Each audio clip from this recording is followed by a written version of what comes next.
1, 2, 3. Happy birthday to you. Happy birthday to you. Happy birthday, dear children. Happy birthday to you. How old are you now? How old are you now? How old are you now? Happy birthday to you. And pretend you're blowing out the candles. Come on, blow.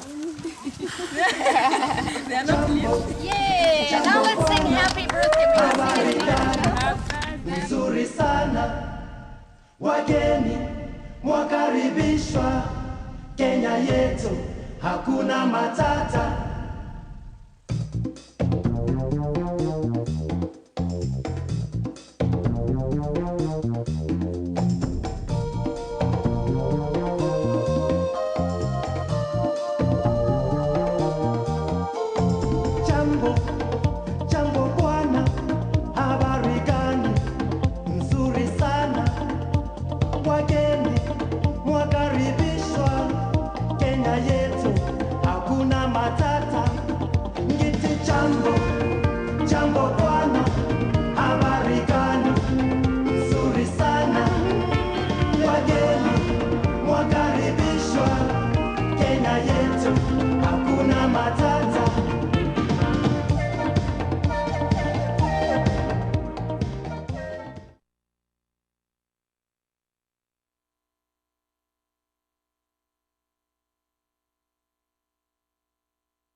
My father passed away in 1995, while my mother passed away in 1998.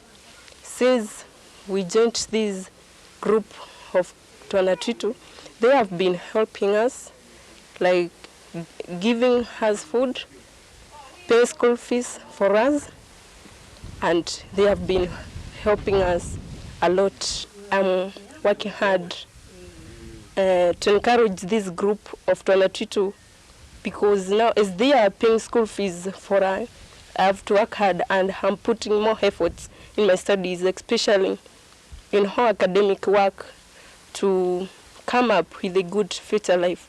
Twana Twitu is an organization that is a community-based organization.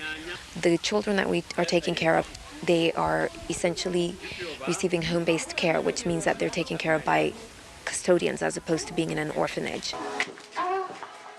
We believe in nurturing the soul, nurturing the spirit of the child, as well as providing the basic things that they need, such as medical care.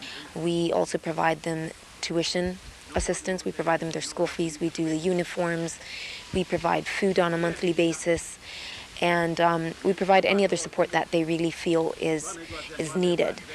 Before they were actually offered this opportunity, they were in a very pathetic situation because they tended to appear to be frustrated because they sometimes could sleep under the trees, under big stones, in big caves, and that was actually a problem that could not allow them to perform well in a school situation.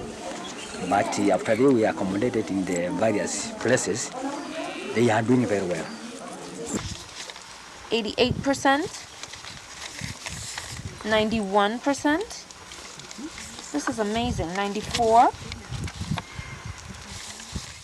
These two boys are number 1 and number 2 in class. This is math. And 94%. It's absolutely astounding and inspiring on the same at the same time.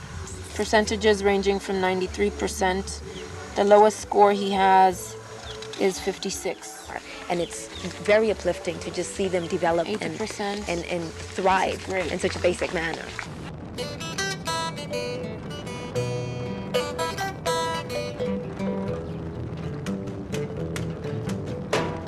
I think when I think of unique examples, I think of a family that's not even here, but the family that we take care of in Makueni.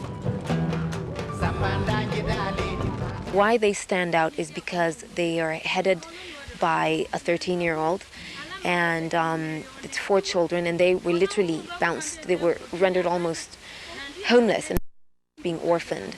Their situation is very painful because the last born, who's about 7 years old, probably weighs less than 30 pounds.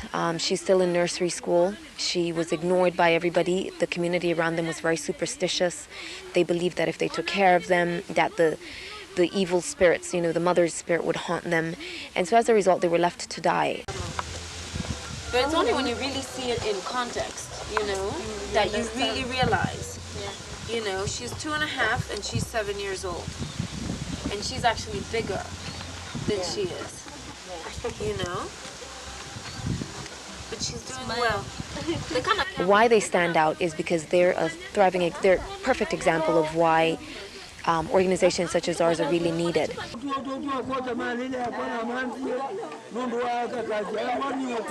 For instance, the community in which we're in is a community that we're familiar with, and a community that we know on a one-on-one, on an intimate level. So as we grow, we will be, you know, we have to have people from different communities reach out to us and be willing to join hands with us to continue on the services. Well, what we do is to organize the committee system of the organization, and also to give education to the guardians of these children so that they could adapt a culture of love to orphans. I want to say that Twana Twitu, it has been very helpful to us as guardians of these orphans, and we want to thank God for them. May God bless them in abundance so that they may continue helping these orphans children, because each and every day they are becoming a big number. The 2 kids now are actually almost sleeping nowhere, because today they are here, tomorrow they are there, and the younger 2 days. And in fact, How old? The oldest is 9 years. Okay. The other one is 7. Because the elder is in standard 3. You know, the problem that we're having, what I would say is kindly give us the information, and we have to put them on a waiting list. Yes. Because we're now aggressively trying to pursue funding so we can expand, but we literally already have a long waiting list. Okay. And so many situations exactly like what you're telling us. So the right thing for us to do is just go on a first come first serve basis and get to people as fast as we can.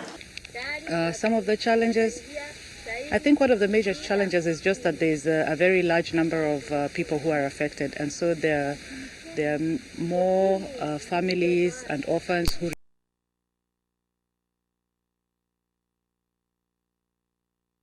require our support that we're not really able to meet at this point in time because of resource constraints. And there's so many people who are affected by this disease and need assistance. My role is to talk to those infected, and especially the mothers and the caretakers of the orphans. Again, we find a society in which we work in. It is mostly that self-denial. They just take it for granted that death is death, and we all are going to die.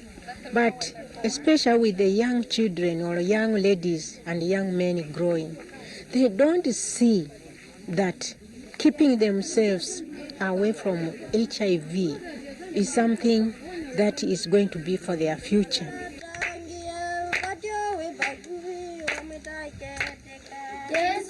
We have a waiting list. The need is very large in this community, as it is throughout the rest of the country.